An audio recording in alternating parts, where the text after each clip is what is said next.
신약성경 베드로전서 4장 12절부터 19절까지의 말씀입니다.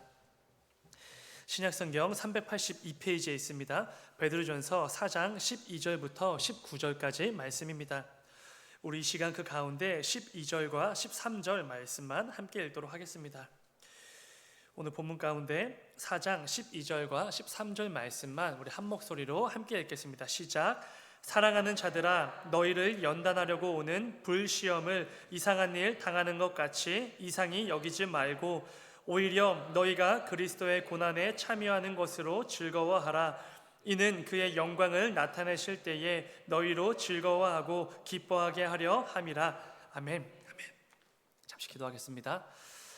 사랑하는 주님, 아버지, 오늘도 이 저녁을 구별하여 주 앞에 나와 또 예배로 나아가는 귀한 예배자들이 있습니다. 이 시간 가운데 아버지 임재하여 주시고 또 성령의 충만함으로 붙잡아 주셔서 이 예배 가운데 말씀과 또 찬양과 그 기도의 모든 순간순간들을 통하여서 하나님의 살아계심과 또 하나님의 인도하심을 뼈저리게 느끼고 은혜를 받는 귀한 이 저녁이 될 수 있도록 아버지 인도하여 주시옵소서. 아버지, 서울 지역 가운데 많은 비가 계속해서 내리고 있고 또 새벽에도 많은 비가 예보되어져 있습니다. 아버지, 그 가운데 우리 성도들 가운데 이 비로 인해서 어려움 당하는 자들 없게 하여 주시고 또 내일 아침 일찍부터 또 출근하고 또 오후에 퇴근하는 그 모든 길들도 아버지 인도하여 주셔서 우리 성도들 가운데 그 어떤 어려움도 그 어떤 걱정이나 염려도 없을 수 있도록 아버지 지켜주시고 보호하여 주시옵소서. 사랑의 주님, 돌아오는 토요일부터 유아유치부 여름 캠프가 시작이 됩니다. 아버지, 그 가운데 우리 모든 교사들 정말 열심히 전심전력하여 준비하고 또 계획을 세웠습니다. 아버지, 그 가운데 하나님의 뜻을 발견케 하시고 무엇보다 귀한 어린 영혼들이 그 어린 시절부터 하나님의 말씀과 기도로 잘 무장하여서 그 가운데 이 땅을 살아가는 동안 세상에 그 무언가로 인하여서 살아가는 것이 아니라 말씀과 기도로서 살아가게 하시고 그 가운데 하나님께서 기뻐 여기실 만한 믿음의 자녀들로 바로 세워지는 귀한 캠프들 이어질 수 있도록 아버지 인도하여 주시옵소서. 아버지, 이 저녁에 또 말씀을 듣습니다. 이 말씀을 통하여서 우리 모두를 향한 하나님 아버지의 계획과 하나님 아버지의 뜻과 그 말씀과 음성을 깊이 귀 기울이는 이 저녁이 될 수 있도록 아버지 인도하여 주시옵소서. 주님 감사합니다. 거룩하신 예수님의 이름으로 기도드렸습니다. 아멘. 여러분, 이 저녁에 기도하실 때 비로 인하여서 큰 피해가 없을 수 있도록 함께 기도해 주시기 바랍니다. 그리고 돌아오는 토요일부터 유아유치부 여름 캠프가 시작이 됩니다. 이를 위해서도 꼭 함께 저녁에 기도해 주시기 바랍니다. 오늘 함께 읽은 말씀을 가지고 고난당한 것이 내게 유익이라, 이런 제목으로 함께 말씀을 나누도록 하겠습니다. 성경 말씀을 읽다 보면 우리 성도들만이 누릴 수 있는 특권들이 참 많다는 것을 알게 됩니다. 예를 들면 이런 것입니다. 하나님께서 세우신 이 교회 공동체에서 내가 가진 그 무언가를 통해 이 교회를 섬기고 세워나가는 일에 동참할 수 있는 특권이 우리 성도들에게는 주어져 있습니다. 크든지 작든지 내가 교회에서 감당하는 모든 일들은 하나님의 영광을 위한 일입니다. 그러한 점에서 나 같은 죄인에 불과한 이런 인생이 감히 하나님의 영광을 위해 무언가를 감당할 수 있다는 것, 그 자체만으로 영광이고 기쁨이고 특권이 되는 것입니다. 또한 우리 성도는 이 세상에서 이 세상을 향하여서 예수 그리스도의 사랑을 마음껏 흘려보낼 수 있는 특권도 주어져 있습니다. 점점 사랑이 줄고 식고 사라져만 가는 이 시대 속에서 그 가운데 진짜 사랑이 뭔지를 제대로 보여줄 수 있고 제대로 흘려보내는 그 귀하고 복된 삶이라는 특권을 우리 성도는 누릴 수 있는 것이지요. 이처럼 우리는 성도이기 때문에 누릴 수 있는 여러 가지 특권들을 누리며 살아가고 있습니다. 내가 속한 교회에서, 가정에서, 직장에서, 모든 관계들 속에서 그런 특권들을 누리며 살아가는 것이지요. 오늘은 말씀을 통해 우리 성도가 누릴 수 있는 또 하나의 특권에 대해서 좀 함께 나누어 보려고 합니다. 그 특권은 오늘 베드로가 말하는 것처럼 이 땅에서 모든 성도들이 당하고 겪게 될 고난과 시험에 관한 특권입니다. 조금 의아해 하실 수도 있겠습니다. 성도가 누리는 특권 중에 고난도 있고 시험도 있다니 뭔가 말 자체에 어폐가 있는 것처럼 느끼실지도 모르겠습니다. 그런데 성경적으로 보면은 전혀 그렇지가 않습니다. 오늘 본문을 통해 베드로는 분명히 말합니다. 우리 성도들만이 누릴 수 있는 특권이자 특혜에 가까운 고난과 시험이 있다는 것을 분명하게 말해주고 있는 것이지요. 사실 베드로는 성도가 겪는 고난에 대해서 이미 이렇게 말한 바가 있습니다. 베드로전서 1장 6절입니다. 그러므로 너희가 이제 여러 가지 시험으로 말미암아 잠깐 근심하게 되지 않을 수 없으나 오히려 크게 기뻐하는도다 라고 이미 말한 적이 있습니다. 우리 성도가 여러 가지 시험, 고난을 당하게 될 텐데 그것이 오히려 우리에게는 큰 기쁨이 된다는 것입니다. 여기서 말하는 이 큰 기쁨이라는 단어를 헬라어로 보게 되면 과시하다, 자랑하다 이런 의미의 단어가 사용이 됩니다.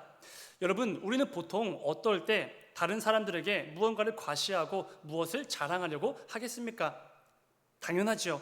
예를 들면 이런 것이지 않을까 생각이 됩니다. 내 자녀가 서울의 아주 좋은 대학에 입학했을 때, 아니면 내 남편이 좋은 직장에서 높은 자리로 승진을 했을 때, 아니면 내가 산 아파트의 집값이 3년 만에 2배로 뛰었을 때 우리는 이것을 다른 사람들에게 과시하고 싶고 자랑하고 싶어 할 것입니다. 쉽게 말해 내게 큰 기쁨이 되는 것, 나에게 가장 큰 가치로 여겨지는 것, 우리는 그것을 과시하고 자랑하고 싶겠지요. 그런데 베드로에 의하면 성도는 자신이 당한 그 고난, 그 모든 시험들을 다른 이들에게 과시하고 싶고 자랑하고 싶을 정도로 그것을 큰 기쁨으로 여기게 된다라고 말하고 있는 것입니다. 그러한 점에서 성도에게 이 고난이라는 것은, 시험이라는 것은 단지 고통과 아픔과 비참함이 아니라 큰 기쁨이 되는 것이고 내 삶에 큰 가치가 되게 된다는 것입니다. 오늘 이 저녁에는 말씀을 통해 왜 이 고난이 성도만이 누릴 수 있는 특권인지, 하나님께서는 왜 고난이라는 특혜를 우리 성도들에게만 허락해 주시는지 함께 좀 나누어 보려고 합니다. 오늘도 말씀을 통해서 하나님께서 주시는 그 음성에 귀 기울이시는 이 저녁이 되기를 간절히 소망합니다. 오늘 본문 12절을 다시 한번 읽으면 이렇습니다. 12절, 사랑하는 자들아 너희를 연단하려고 오는 불시험을 이상한 일 당하는 것 같이 이상히 여기지 말고 하고 12절이 시작이 됩니다. 베드로는 나에게 다가오는 불시험을 이상한 일처럼 바라보지 말고 이상한 일로 여기지 말라고 분명히 말하고 있습니다. 그러니까 성도에게 있어서 이 고난이라는 것은, 종종 다가오게 되는 이 시험이라는 것은 절대로 이상한 일이 아니기 때문에 눈앞에 들이닥친 그 고난과 시험들을 이상하게 여기지 말라라는 권면이 되는 것입니다. 여러분, 우리가 이 땅을 살아가는 동안에 크고 작은 수많은 문제들을 만나게 되지 않습니까? 그 가운데 때로는 견딜 수 없는 고통이나 비참함이나 이루 말할 수 없는 고난도 종종 마주하게 됩니다. 그런데 그때마다 이 마음이 상하고 크게 낙심하고 좌절하고 때로는 삶 자체가 무너지는 이유가 무엇입니까? 여러 가지 이유들이 있겠지만 근본적인 이유는 이것 때문일 것입니다. 그 문제, 그 어려움, 그 고난들을 이상한 일로 여기기 때문에 그렇습니다. 왜 하필 나한테 이런 이상한 일이 생기는가? 왜 나한테만 이런 이상한 어려움이, 문제들이, 관계들이 찾아오는가? 이런 식으로 그 고난 자체를 문제로 여기고 이상한 일로 여기기 때문에 우리는 마음에 낙심이 오고 심할 경우 삶이 무너지는 것도 경험을 하게 되는 것이지요. 그런데 베드로는 우리가 당연하게 가지고 있는 그 생각 자체를 완전히 뒤집어 버리고 있는 것입니다. 아무리 이상한 문제, 아무리 이상한 어려움과 고난과 고통이 찾아온다고 해도 절대로 그것을 이상하게 바라보지 말라는 것입니다. 마치 나에게 일어나면 안 될 일인 것처럼 그렇게 여기지 말라는 것이지요. 12절 말씀에서 이상히 여기지 말라, 이 단어는 헬라어 의미를 직역하면 낯선 것처럼 여기지 말라라는 의미가 됩니다. 그러니까 성도가 이 땅을 살아가는 동안에 어떤 고난이나 어떤 시험을 마주하게 된 것은 그것이 마치 처음 접해보는 것처럼, 나랑은 전혀 상관없는 일이었던 것처럼 낯선 것으로 여기지 말고 원래 나에게 일어나도 원래 이상하지 않는 그런 일인 것처럼, 익숙한 것처럼 여기라라는 권면이 되는 것입니다. 참 의미심장한 표현이지 않습니까? 성도는 고난을 익숙한 일로 여긴다라는 권면이 되는 것이죠. 그렇다면 중요한 것은 이런 부분일 것입니다. 도대체 베드로는 무엇을 근거로 이런 권면을 하고 있는가라는 것입니다. 수많은 고난과 어려움 속에서도 그것을 이상히 여기지 말라라는 말을 알아듣기는 했는데, 그렇다면 무엇을 근거로 우리가 뭐 때문에 그렇게 해야 되는가라는 것이지요. 결론부터 말씀드리면 우리 성도들에게 있어 온갖 고난과 어려움과 시험들은 절대로 단지 고통, 단지 비참함에 불과한 그런 고난이 아니기 때문에 그렇습니다. 12절에서 베드로가 사용한 이 불시험이라는 단어는 금을 연단할 때 불로 태워 녹이는 그 단어를 의미하는 단어가 사용이 됩니다. 그러니까 베드로는 성도가 당하는 모든 고난, 모든 시험이 금을 연단할 때 이루어지는 그 과정, 불로 태워 녹이는 그 연단의 불시험과 동일하다라고 말하고 있다는 것입니다. 여러분, 금을 불로 연단하기 전에는 그 금덩어리는 순수 금으로 이루어진 정금이 아닙니다. 온갖 불순물이 가득 섞여 있는 가치가 덜한 정하지 못한 금이죠. 그러나 불로 태워 녹이는 과정을 통해 모든 불순물들이 제거가 되고 나면, 모든 연단의 시간이 완전히 마치게 되면 마침내 엄청난 가치가 매겨지는 정금, 순금으로 탄생을 하게 되는 것이죠. 그렇기에 이 금 입장에서 불로 태워 녹이는 이 연단의 시간은 꼭 필요하다, 이렇게 볼 수가 있습니다. 여러분, 제가 그 고등학생 때 아버지께서 그 14K 금목걸이를 해주신 적이 있습니다. 이게 부자여서가 아니라 어쩌다 보니 얻게 된 건데요. 줄도 굉장히 두꺼웠고 그 십자가 이 장식도 굉장히 두꺼웠습니다. 그래서 저는 제가 20살 되기 전까지는 이 금목걸이가 엄청 값비싼 금목걸이라고 생각을 했죠. 금목걸이인데 엄청 두껍고 엄청 크니까요. 나중에 이 가족 반지를 맞출 일이 있어서 각자 가지고 있는 금을 모아서 녹여서 맞추기로 했거든요.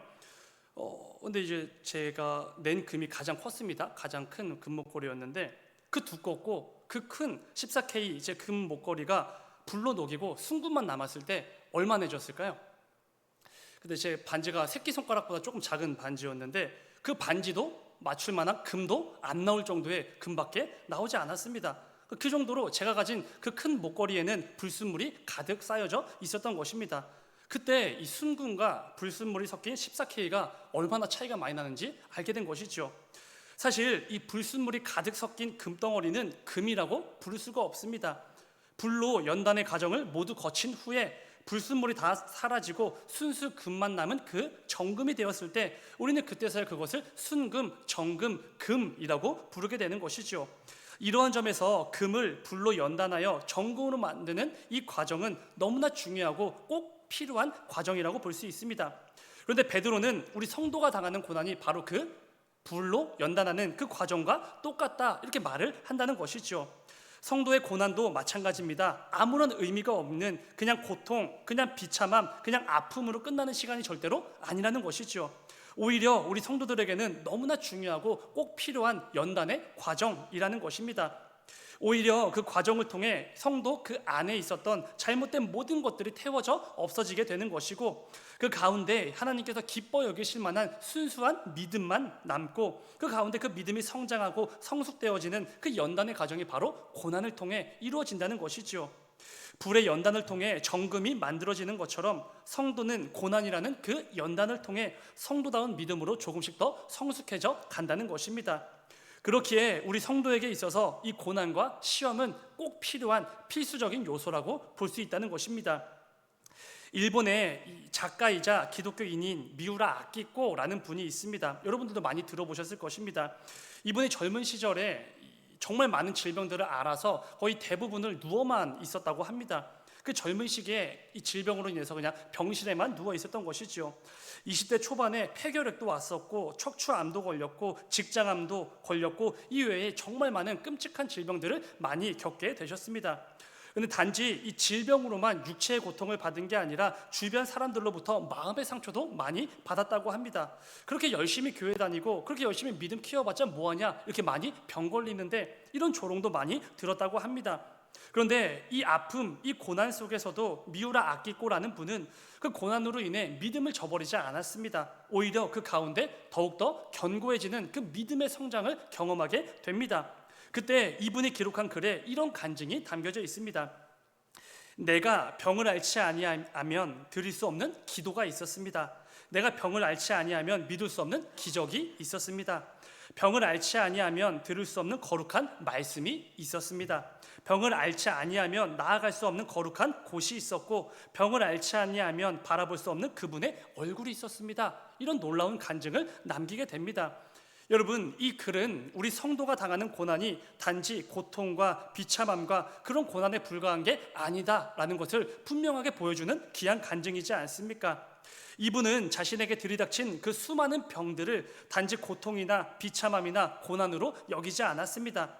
오히려 그동안 자신이 경험하지 못했던 것을 경험할 수 있는 계기가 되었고, 자신이 볼 수 없었던 진정한 하나님의 그 거룩한 얼굴을 대면하고 누리게 되는 너무나 가치 있는 시간들로 그 고난의 과정들을 보았던 것입니다. 여러분, 우리 성도는 하나님께서 허락해 주신 그 고난을 통해서 그동안 경험해 보지 못했던 믿음의 진수를 경험하게 됩니다. 또 우리는 그 고난들을 통해 그동안 바라보지 못했던 그 영적인 눈이 띄어져서 놀라운 것들을 바라보는 역사를 경험하게 되기도 하지요. 이를 통해 어린아이에 불과했던 그 신앙이 점점 더 성장하고 성숙하여 정금과 같은 믿음으로 세워져 나가는 것을 우리는 고난의 과정을 통해서 겪게 된다는 것입니다. 오늘 설교 말씀의 제목은 시편 119편의 말씀을 그대로 인용한 제목입니다. 시편 기자는 자신의 삶 속에서 마주한 그 수많은 고난들을 바라보며 낙심하지 않았습니다. 삶을 포기하지도 않았습니다. 신세를 한탄하거나 하나님을 향한 원망과 불신을 마구 쏟아내지도 않았습니다. 오히려 자신이 당했던 그 모든 고난들을 유익이다, 이렇게 고백을 하고 있는 것이죠. 이것은 단지 하나님께 잘 보이기 위한 고백이 아닙니다. 무언가를 꾸며주기 위한 거짓된 고백도 아니죠. 성도에게 있어 고난은 나의 믿음을 성장시키고 성숙시켜주는 진짜 유익이기 때문에 이 놀라운 고백을 시편 기자가 하고 있는 것입니다. 우리는 하나님을 향한 뜨거운 믿음과 열심이 있다고 해도 삶 속에서 고난을 마주할 때가 있지 않습니까? 믿음이 좋다고 해서 아무런 어려움도 당하지 않는 거 절대로 아니라는 거 우리는 잘 알고 있습니다. 세상과 똑같이 고난을 당하고 똑같이 그 고통과 비참함을 경험할 때가 많이 있지요. 그런데 똑같은 고난이라고 해도 그 고난을 바라보는 시선이 다릅니다. 그 고통과 비참함을 대하는 우리 성도의 마음과 태도는 이 세상과 완전히 다르다는 것이지요. 성도는 고난 중에도 그 고난을 대하는 올바른 신앙관을 가지고 이 고난을 내게 허락하신 하나님께 더욱더 나아가게 됩니다. 이것이 세상과 완전히 다른 모습입니다. 성도는 눈앞의 고난이 단지 내게 고통이나 비참함을 주시는 그런 것이 아니라 이를 통해 나의 믿음을 더욱더 성장시켜 나가시는 그 하나님을 바라보게 됩니다. 하나님 앞에서 나를 더욱더 온전한 성도로 빚어가시기 위한 하나님의 인도하심이라는 것을 알고 그 사실을 붙들고 나아가는 것이지요. 부디 오늘 말씀을 기억하시면서 우리가 앞으로 이어지는 그 삶의 여정 속에서 내게 찾아오는 크고 작은 고난들 앞에서 쉽게 무너지고 쉽게 포기하고 낙심하고 그러한 모습들이 아니라 이 또한 하나님께서 나에게 허락해 주신 하나님의 인도하심인 줄을 분명히 믿고 그 고난을 통해 정금과 같이 더욱더 하나님 앞으로 온전히 나아가시는 우리 모두가 되기를 주님의 이름으로 축원을 드립니다. 그런데 여러분, 이 성도가 당하는 고난이 단지 고통과 비참함이 아니라 유익이 되는 또 하나의 이유가 있습니다. 그것은 우리는 고난을 통해 예수 그리스도의 고난에 동참하게 되기 때문이라는 것입니다. 본문 13절입니다. 제가 읽겠습니다. 오히려 너희가 그리스도의 고난에 참여하는 것으로 즐거워하라. 이는 그의 영광을 나타내실 때에 너희로 즐거워하고 기뻐하게 하려 함이라. 아멘. 여러분, 베드로는 성도의 고난이 단지 고통, 단지 비참함이 아니라 유익이고 기쁨이 되는 이유에 대해서 이렇게 말합니다. 그리스도의 고난에 참여하기 때문이다. 여러분, 놀랍게도 성도가 당하는 고난은 모든 죄인들을 위해 십자가 달려 대신 죽으신 예수 그리스도의 그 고난에 참여하는 것과 똑같다, 이렇게 말씀해 주신다는 것입니다. 오늘 본문을 정확한 의미로는 하나님께서 성도가 당하는 고난을 그리스도의 고난에 참여하는 것으로 여겨주신다라는 것이 더 정확한 표현이긴 합니다. 여러분, 예수님의 십자가의 고난은 단지 고통이 아니지 않습니까? 단지 비참한 죽음에 불과한 그런 죽음이 절대로 아니었습니다. 온 세상을 구원하시기 위한 하나님 아버지의 뜻의 성취였지요.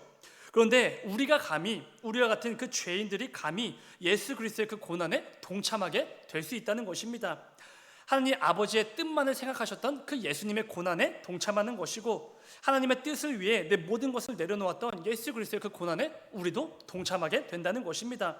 이를 통해 예수 그리스도의 헌신과 섬김과 그 순종의 모습을 우리도 닮아갈 수 있게 된다는 것이지요. 하나님 아버지의 뜻을 성취하시고 하나님께서 기뻐 여기셨던 그 영광스러운 고난의 자리에 우리 같은 죄인들이 참여할 수 있도록 허락해 주신다는 것입니다. 그렇기에 성도의 고난은 영광이라고 말할 수 있지요. 단지 고통과 비참함이 절대로 아닙니다. 성도의 영광인 것이고 기쁨이고 즐거움이고 삶의 최고의 가치가 된다는 것입니다. 베드로가 말하는 것처럼 다른 사람들에게 자랑하고 싶을 정도로 나의 큰 기쁨이 되는 것, 그게 바로 하나님께서 이 땅을 살아가는 성도들에게 허락하시는 고난이라는 것입니다. 사도 바울은 이렇게 말합니다. 로마서 8장 17절, 자녀이면 또한 상속자 곧 하나님의 상속자요 그리스도와 함께한 상속자니 우리가 그와 함께 영광을 받기 위하여 고난도 함께 받아야 할 것이니라. 아멘. 예수 그리스도와 함께 하나님의 상속자가 된 우리 모든 성도들은 그 영광을 받기 위해서 이 땅에서 고난도 예수님과 함께 받아야 된다는 것입니다. 그런데 그 고난이 여러분 아무리 거세고 아무리 거칠고 아무리 고통스럽다고 해도 하나님 아버지께서 우리에게 주실 그 영원한 영광과 비교가 되겠습니까? 절대로 안 되지요. 오늘 본문 13절 뒷부분을 보면 베드로는 이렇게 말합니다. 이는 그의 영광을 나타내실 때에 너희로 즐거워하고 기뻐하게 하려 함이라. 여기서 말하는 영광을 나타내실 때는 우리 주님 다시 오셔서 온 땅을 심판하시고 그 놀라운 영광들을 만천하에 드러내시는 그 순간을 의미하는 것이겠죠. 그 날에 여전히 믿지 않고 여전히 경건하지 않은 모든 자들은 영원한 죽음에 처해지게 됩니다. 영원한 고통과 영원한 비참함에 처해져서 그렇게 이어지는 것이죠. 그런데 반대로 예수 그리스도의 고난에 참여함으로 하나님의 뜻을 이루며 살아온 성도들은 하나님께서 허락해 주시는 즐거움과 기쁨에 참여하게 된다는 것입니다. 그런데 그냥 즐거움, 그냥 기쁨이 절대로 아닙니다. 영원한 즐거움과 영원한 기쁨이지요. 그 무엇과도 비교할 수 없는 말도 안 되는 가치가 담겨져 있는 영원한 즐거움과 기쁨, 영원한 영광이 우리 성도들에게는 주어진다는 것입니다. 말씀 한 구절만 더 읽겠습니다. 고린도후서 4장 17절 같이 읽어볼까요? 시작. 우리가 잠시 받는 환난에 경한 것이 지극히 크고 영원한 영광에 중한 것을 우리에게 이루게 함이니. 아멘. 사랑하는 여러분, 우리가 마주하는 모든 고난들은 장차 하나님께서 우리 성도들에게 주실 그 영원한 영광에 비하면 아주 경한 것들입니다. 모든 것들은 우리에게 지극히 크고 영원한 그 영원한 중한 것을 주시기 위해서 잠시 잠깐 겪게 될 경한 고난의 과정임을 절대로 잊으시면 안 됩니다.